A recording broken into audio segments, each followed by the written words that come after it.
We place quite a big importance on the brief. Yes, the quantitative aspects, but the big part of our briefing and our sort of immersion is the qualitative aspects. So we ask a client what's not working in their house, not specific things about how they would fix it, but what doesn't work, what is working for you, what do you do on the weekend, what do you do during the week, all of these sort of things that kind of start to build a picture of who they are and how busy they are and what they do.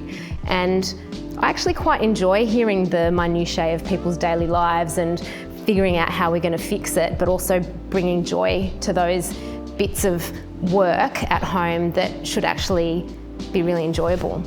I think we all around this table can walk into a space and just immediately know what's wrong and how to fix it. It's just the brief gives us that little bit extra information about what the client's expecting to get in there, and we've got to try and do that. But I think the big moves, we don't need a brief.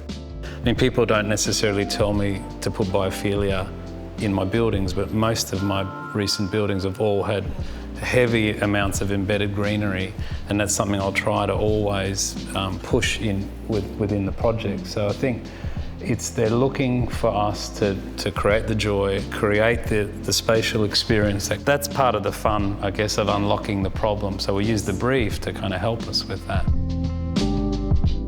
Our design boards are a feature that enable our homeowners to collaborate directly with the architect or designer, acting like a project management tool directly within the site. So the homeowner can save photos, they can save working documents, they can share that directly with the architect or designer and be very clear on the expectation and the vision of the project right from the start.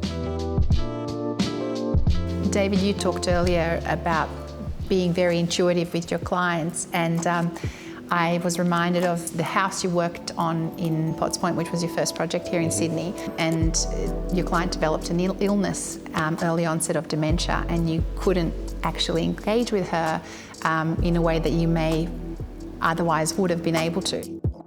Just understanding her fashion and travel memories and talking about her career and understanding all those sort of things about her, and just sort of like just feeling those memories of what their relationship and their family were about, and then extracting old antiques or new or old artworks, and just sort of creating that space for her. So it was a tricky process, but I think in the end you could tell that she felt very happy. Yeah.